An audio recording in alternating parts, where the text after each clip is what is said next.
Good day once again. This is Simisama Capella on Share the Real. We're here again.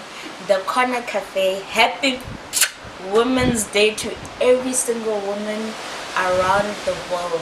Today we have our guest, Olerato Violent. We have a specific topic that we're gonna talk about actually today, which is depression and suicide. We're going to tingle it up a little bit so that we know what to do. So can I please introduce my guest before anything further? How are you, Miss Olerato? Hello, dear. How are you this morning? I'm getting there. You're getting there. Yes. So I hope you're comfortable with the topic of today. Yes, I am. Depression. Can you please tell us a little bit about depression? The symptoms before we go any further. The symptoms of knowing that you have depression. Okay. When someone has depression, it's when they isolate. You know, when someone is a bubbly individual and they start pulling away from their normal character that they do on a daily. Someone who is a depressant locks themselves in their room. They don't want to go outside. They stop doing the things that they do on a normal. For me, as I'm a tennis player and I'm a creative at heart, I stopped getting to my creative element. I stopped writing poetry. I stopped writing scripts and books, and I locked myself in my room. All I did was go to classes, come back, and I stopped going to tennis practice. I stopped calling. Like, my support system was gone. I cut ties with everyone else. So when you're depressed, you get into that mode of not wanting anyone, your support structure being around. Your boyfriend Why? Because I felt like he irritated me. As much as depressed I am, I felt like he asked questions that were on a personal level. I just wanted... There are times where, yes, everyone needs their own personal space, but I felt like I just needed to be alone. Alone for that matter. Yes, and the thing that triggered the most was I slept. Okay, I'm a sleeper at heart, but at times all I did was sleep. I would go to class, come back, do my schoolwork, do what needs to be done, eat, sleep. That's it. Repeat the following day. So all I did routine, yes, class, wake up, class, sleep. Wake up, eat, sleep, repeat. Or it was a cycle, and it becomes a cycle because your mind tells you that what you're doing is the norm, and you start diverting from the normal, and your mind thinks, oh, it's like the new normal. So you're taking a short left, you're going the other way. So you know why I wanted to talk about this topic. It's because of majority of our parents don't understand what depression is. They just feel and then that leads you to social networking. You find out self-harm, the suicide. There's a way of you getting bruises. You have healed. You are healing in a way. You understand? So I want you to feel us a bit about, well, yes, it's normal to have depression. It's normal to self-harm. It's normal but then those things you can get help for them, but you can't get a cure. Yeah. I think you understand what I'm trying to say. Yes, you can't get a cure. You understand? And Rona, whenever you say you're depressed, the first thing they think about is you go to church, deliver you. You need deliverance. You have demons that you do not know. Rona katina kota Rona, Cindy, no sana buti depressed, shene, no sana dilonyana tse di tswileng mo tseleng, you understand? It's a whole of sometimes it's humanity. You just want to be alone. Yeah, but I understand. There is so much going on in today's world. You understand? See, Facebook was there. There are people that get cyberbullied. Exactly. For me, bullying started when I was still in primary school, when my sisters, because I'm very fortunate to be the last of four. It's my brother and my two older sisters. So when my two older sisters left Assumption primary school, I was left alone. That's where everyone came in, was like, your sisters were protecting you. I got bullied. I got called names and everything. I isolated myself. That's where it started. I got to high school, the same thing happened. they told me I wasn't smart enough, I wasn't the popular girl, I wasn't this, I wasn't that. You didn't have the cute And- curves and whatnot. Yes, and it happened. So, you know, that self-pity comes in. You start believing these people that I'm not smart enough, I'm not intelligent enough, I don't meet certain criteria. Yeah. Even some teachers would tell you, "Hore, Bari. you're just not there." Eh. So the thing is, it happens when teachers start comparing you. To other kids. Yes, and then there was a list that came out. Yeah, top 40. I think we were choosing, was it the prefect or something? There was a list that came out at top 40. I made it from the whole matric. From the whole matric, I was number 30. I was somewhere there. But for the fact that you made it. Nah, I was there. I called my mom. My mom said, "I know you're smart. Don't worry about it." But then because While I was watching the list, going down the names, I saw myself. I got excited. There was a girl, which I will not mention her name. She was right next to me. A couple of them, like, yeah. So what? Being on the list doesn't necessarily mean that you're intelligent or what. And they looked at me. Yeah. You think just because you're light, it's like you saying that you're light skinned, upila, you know, yellow bones. we yellow bone as upila, as my emo, you know. And I'm like, okay, fine, making the list as my emo. You're not even top 10, you're not even top 20. And I'm like, but fine. And he's like, yeah, you're not even top 30. And I'm like, but I'm top 40. And he's like, no, that doesn't even matter. Correct. The words they said, they really, you know, dampened my spirit. They really tore me apart from inside out. And then by that time you're in matric. You have no clue what's happening. You just feel like So how did you find out that you having these depression symptoms? Or again Google. No, I've always considered myself being alone now.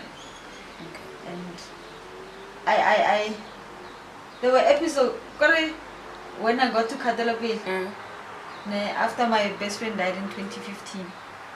That's when Dr. Nzamwisi showed me that you've been experiencing, you have symptoms like this, that are depression, like you have anxiety, everything around you scares you, because it got to a point where there was a bird flying over my head.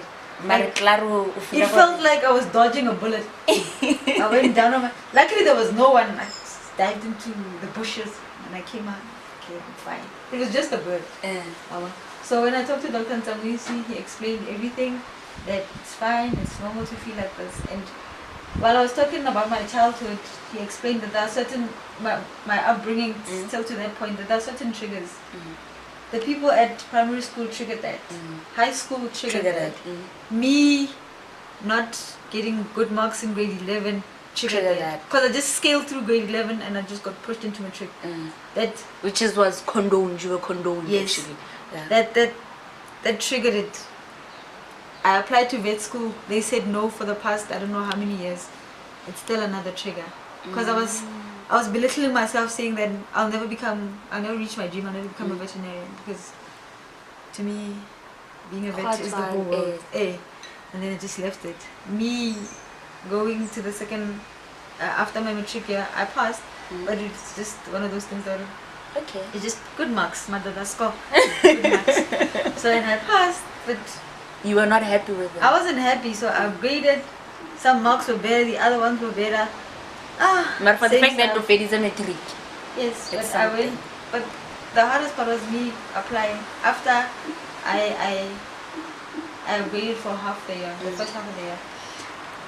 The other half of the year, I had nothing to do, so my dad said, no, come help me by the business. I went to help my dad, come attend and help my dad by the business.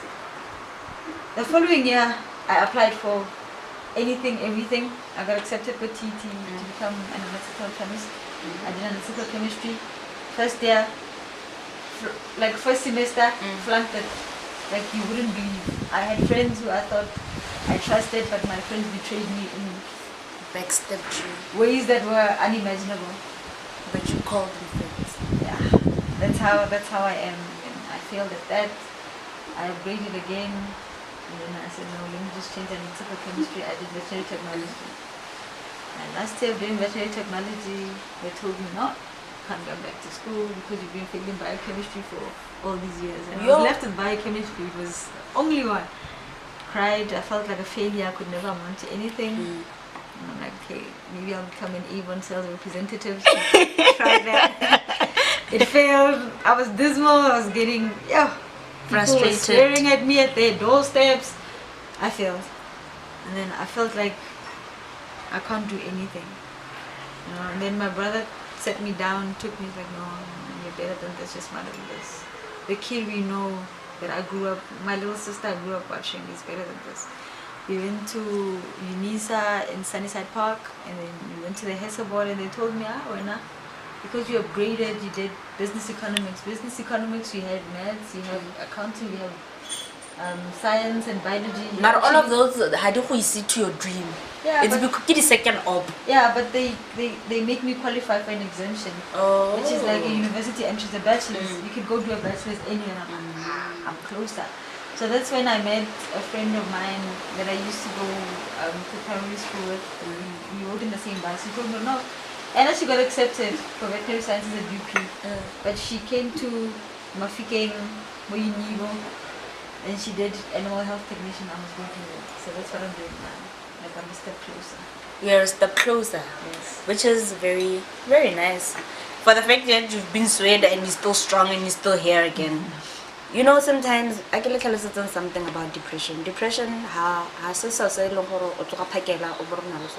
it's something that builds. It's either from school, go dulang teng, go berekan teng, but about pelan lebon. There's this thing you would have friends, ne? Please correct me if I'm wrong. You'd have friends and then they belittle you. You are just self-centered and you understand? And they help you today, they talk behind your back tomorrow. And that is one of something as a human being. This depressed. No, but it happens to everyone. You understand? Depression goes through age, goes through gender, you goes understand through everything. Yeah. So that's why today I wanted to make it a point that it doesn't mean I don't have depression or I don't have a midlife crisis or my life is perfect. You see me every day posing, you see me every day having a conversation with you guys, but you do not know what's happening deep down my soul and my heart. You understand? So in a way, why I decided to, I've been through that, but it's something I'll talk about because of it. So I want you you should take Olerato. It doesn't mean if ever you have bipolar, depression, suicide thoughts, self-harming thoughts, and what you can call them by names. It means that you have a problem in life. It's something first of all, relationships, vision breakers, if I'm not wrong. Dimata le kuganyeng o khona gola ko family e leng gore ba rogana banwa ba ira dilo tse di makatsang. It can cause all of those symptoms. You can find a boyfriend or you can find a girlfriend, aba go create, aba go break, whereas wena o sena support system in tsele ene. And then there's valuable, I can give you the world, and then that person takes your dignity.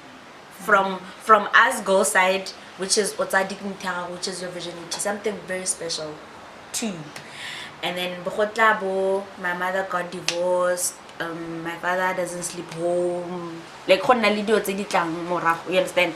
I feel like women they go through a lot than men. They have the strong spirit. Even if I depression, I can't admit yes, I have depression, or yes, I have a problem. You understand? You know what the problem? The problem comes in for women. I realize this. Women we carry a lot on our shoulders. We carry our kids, we carry our work, we carry our support system. At some point, there were women who were even carrying their husbands. Exactly. Like, we take care of everyone. That's what a mother does. God gave us a nurturing spirit. Yes, Adam was there taking care of the garden and all that. But when Eve came in, the garden took a different view. Yes, because Eve could explain to Adam that this is not just a flower. This is a chrysanthemum that is Snow White or something. Like we add that cherry on top of everything. Like we go extra. We add that life on top. So when depression, when a person gets depressed, because people think what they get is, you see, because when I was there, people thought that what they get is, like family members were, some of them were thinking what my friends were thinking what this, and it hurts because the support system that you have, at some point you're expecting them they should carry you through. At school, they started calling me names Naka half, I'm manic. Imagine. I should go to Mupilong, like I don't belong. Saikigan. That's why I'm going to all these stupid things, through all this stupid phase. You're stupid, I'm crazy. And there was a point where I had a relapse. We do, guys, we do have relapses. I came in, something tragic happened between me and my boyfriend and all that. When I get the relationship. It was bad. It was bad. Life just happened. He was he still is my supposed to be, he's still there. But life just, when you listen to other people more than you listen to yourself, life will happen. People put these negative thoughts into your mind. So the people around us were putting negative thoughts into both our minds. So they put so much into my mind that I ended up having a relapse. I went into my room after we dropped our friend off Kwakabona, and then Nalima Lucy, we came to my room. I was so down, so depressed. The first thing I thought of doing was I looked, and I'm like, what can I do here? I need to let this thing go. I need to release scream the out, pain. to release it out. Got in, opened the cupboards. All I saw was just, I'm a collector of glasses, so glasses were there, coffee mugs was there, abundance galore. Opened the door, and from my room there is a big palisade wall. So all I did was just smash everything, break everything against the wall. And to me, the sound of the people that I stay with in the yard, when the doors start to shut, you can hear them, that sound effect, the windows closing, the people walking away, people running away from you. You feel even isolated more. Because at that point, I felt like I was a lion and all these impalas were running away from me. Like I felt like the vicious, mean person. And then it happened, and Malusi came and said, no, you can't do this, you're stronger than this. We helped clean up the mess, stayed in my room. But in the morning, I woke up and I had never smoked in my life a cigarette, so I came. It was for the first, I don't know why I had that 20 Marlboro in my room in the first place.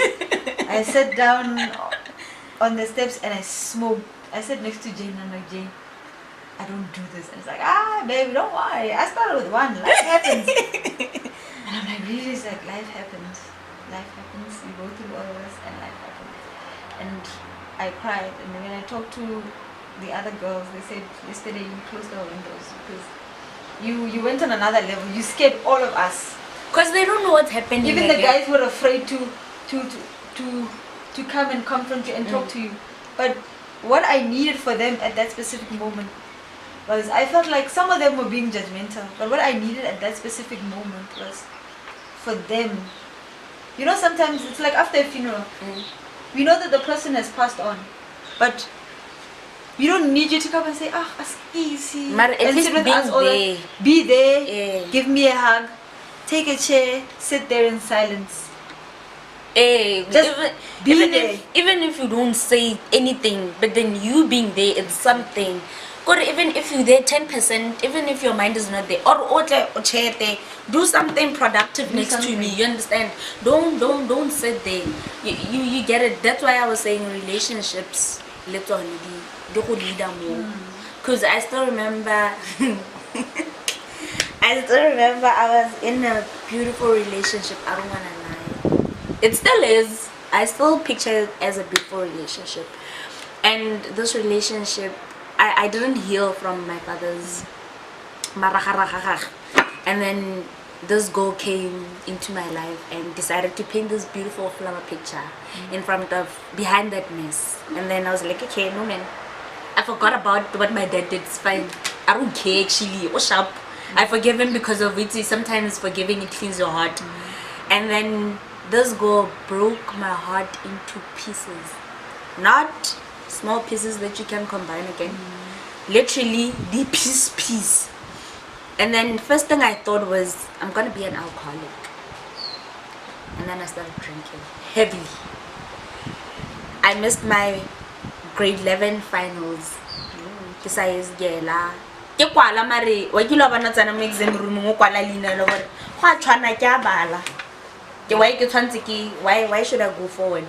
And then I decided that wait young ka mo le di asthma di le mo teng gore wa ke lo bana life go tlhaka maro feel gore that time whenever I get that attack, like why can't it be forever? Why doesn't my organs just shut down like go fele like completely? So I started being an alcoholic, which I thought it was normal because I didn't want to think of what's going to happen, what was happening. By that time, my mom thought, no man, I went out, man. Who can't heal from a broken heart? Take it from me. By then, my mother is the most, I don't want to lie, my mother is the most strongest person I've ever met in my entire life. For 20 years, my mom has been there, you understand? So after being an alcoholic, I thought that and then I started wrist cutting. I cut my wrists, and it was normal. I had natural. I wish people could see them. I had natural bracelets. Whereby land kids in the watching, the kids in the beats comes the bonala delay there. You understand? And my mom didn't notice them the first time. And then I thought that maybe it's my mind playing games on me. I don't understand what's happening.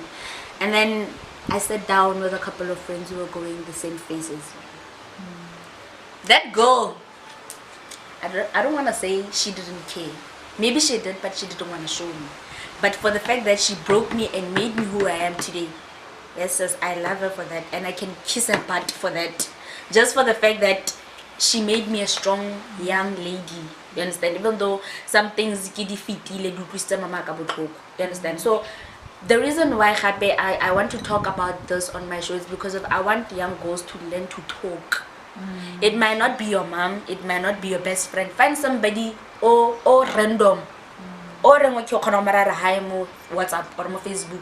And then maybe that person might come with a solution. You don't have to be friends to tell somebody a problem. Sometimes, you know, some people have been through that. Like I tell you my business now, that I don't like. I go weeds, but I tell you my business. But at some point, I don't know what kind of a person you are. Exactly. Because I was watching a movie of a girl who got cyberbullied by her best friend. Her best friend made up this James character and started bullying her, you know, and saying, "When you're so nice," and then afterwards, she shared everything with her, thinking, this guy, I'm falling in love with this guy." Like she got catfished, thinking, I love this guy, I'm falling in love with this guy. Then this guy turned around and said, "Oh, she's a slut," and all that. So it actually turned around and it backfired. Sometimes you must be really careful because there's psychopaths and cyberbullying out there. Not all of us are kind-hearted. Some of the problems that you have are not meant to be shared with other people. Yes. I remember yesterday on Metro, I was listening to the girl that comes in. I think she comes in the morning. They were talking about a lady more. I think it's First Kings, the Solomonite woman. Her son had just passed away in their main room. So she took the son, Amisa, to the upstairs quarters. And half it is the upstairs quarters. That's where usually like the prophet to come sleep. I think it was prophet, if I'm not wrong, Elijah. So the prophet liked sleeping in those rooms. Whenever the prophet had something to do in that specific location, the prophet would sleep in her house at the top bedroom. So afterwards, she went outside, go looking for the prophet. The husband asked, "Hey, what's wrong? Where are you going?" "I'm not going to go get the prophet." And he's like, "Oh, okay. Then why? Are you feeling okay?" And she says, "No, all is well." She goes gets to the prophet's assistant, I need the prophet. And he's like, why you need the prophet? He's like, no, I need the prophet. And he's like, is everything okay? And she goes, all is well. But she's saying all is well, but inside she knows what the son just died. The son is on the bed. The son is breathless, lifeless. Went to the prophet and said, the prophet, I need you at my house. My son just passed away. And the prophet went, got up the stairs, locked the room and started praying. In a couple of hours, minutes, the son came out. The son was alive. He rose from the dead. Yeah. But that clearly shows that in life, some of the people are not worthy of you telling your problems to. You see, if the woman had have went to the husband and told, the husband would have said, no, let's go bury. Would have started making funeral arrangements. If that woman would have gone and told the assistant would have said, well, no, the prophet is not available. The prophet is not there the prophet is busy. Would have diverted the problem. So some other problems are like for me, like depression and all of this. Like your family might not understand, your friends will not get it, but your psychiatrist is gonna get it. In this case, your psychiatrist might be the prophet. Your psychiatrist gets it. God gets it, but the world might not get it. Yes, because there was a point in my life where I've helped a couple of people through suicidal thoughts. I had a friend in the military. That friend called me. I'm one of them though. One of those friends that helped me with suicide. So my friend was calling from the Vulnerable base in Pretoria and said, hey, I'm not feeling okay. And why is that? No, I'm going home. I'm going to my flat. I'll call you when I get to my flat. Okay, he went to Pretoria North on the other side. And he called me and said, you know what, my girlfriend cheated on me with someone else, now she's pregnant, I don't know if the child is mine or the child is, is the other guy's, and there's also someone else somewhere in the midst. Like there were rumors coming and there were daggers coming at him. His family this, his family that. And he just called me. And I was on loudspeaker. You know when you're on loudspeaker, you hear everything, like any slight movement. Could hear him like, what are you doing in the kitchen? He's like, no, I'm pouring myself, something strong, like a kick inside, maybe this pain will go away. Okay, fine. He got himself drunk. Because he took a number of shots. And I'm like, oh, friend, I can hear, what's wrong? He's like, no. For me, life is not worth living. And I'm like, why? And at that time, I just got out of the car. Me and my brother we were from the shops. I got out of the car. It was late at night. I went to my room, and now he's explaining, life is not worth it. I think I'm gonna commit suicide. I'm like, why do you think suicide? No, it's not worth it. So, him being the militant person that he is, there's always a gun available. There's always bullets available. So his room is pretty small. So he says, I'm at the other side of the room. And he shook that box of bullets. Like I could hear, it's like I'm loading the gun. He's saying like, no, you can't do that. The life is in your hands. Yes, and he's like, I'm playing Russian roulette with myself. You could hear the gun stick. And he's like, now I'm pouring myself another drink. And he goes down so fast. Now I'm pouring rocks in with another drink. And it's like, okay, I just took the gun. He's explaining every moment I took the gun. Now I'm taking the gun, I'm putting it to my head. And I'm like, no, please don't do this. And he's like, I don't see that life is worth living anymore. The person whom I trusted the most, my girlfriend, is doing this. The person whom I had faith in, my mom, is not supporting me. My mom says, yeah, even she's not even Christian, she's Muslim. So it's going beyond religious boundaries now. They've moved through religious boundaries, cultural boundaries, everything you could think of. Cry out so loud. I fell into tears and then I cried, and it's like, no, when a woman cries, it breaks my heart. Like I cried uncontrollably for a minute. He was still there for a minute. I cried. And it's like, why are you crying? And I said, I have no other words. I have like nothing to say because you're my friend. you can't do this. There's much more To life, To life. run, than breaking than for doing somebody this. else. Yes, because I cried, because I could hear that my people in my house were walking. I don't know who, but I could hear footsteps, and I could hear they stopped at my bedroom door, but no one opened the door. And I cried, and all they heard was, "You can't do this," and I'm crying, "You can't do this," and they're like, "Okay, most probably she's on the phone." I cried hysterically, then the phone just went off. Good. Beep, beep, beep, and I'm like, no. Started crying. He's gone. I started crying. Then I tried calling him. His phone was on voicemail. I tried calling him like a number of times. His phone was on voicemail. And then he called back. He said, "No, why you were gone?" I tried to pull the trigger, but I couldn't. All I could hear was him crying. And Which is a Now- real lifesaver. now you can say that I'm okay because I took the cartridge out, and the bullets, I hit them somewhere. I called some of my friends that are on their way, like I'm gonna get help, someone's here. And I'm like, oh, okay. And then that guy, he never called again.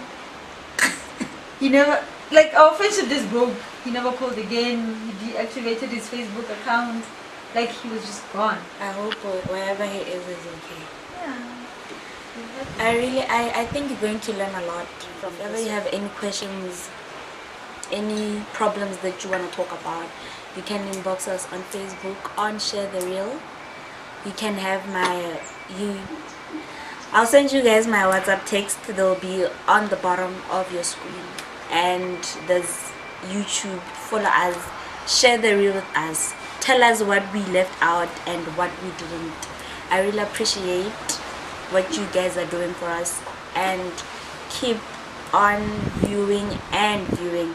Like the page, see more episodes to come, and don't forget to tell your mom and your grannies and your stepmothers and your mother-in-laws that Happy Women's Day. I want to tell all those women and young ladies and Happy Women's Day. And I want to give you a word of advice. If ever you feel like the walls are caving in, release the pain.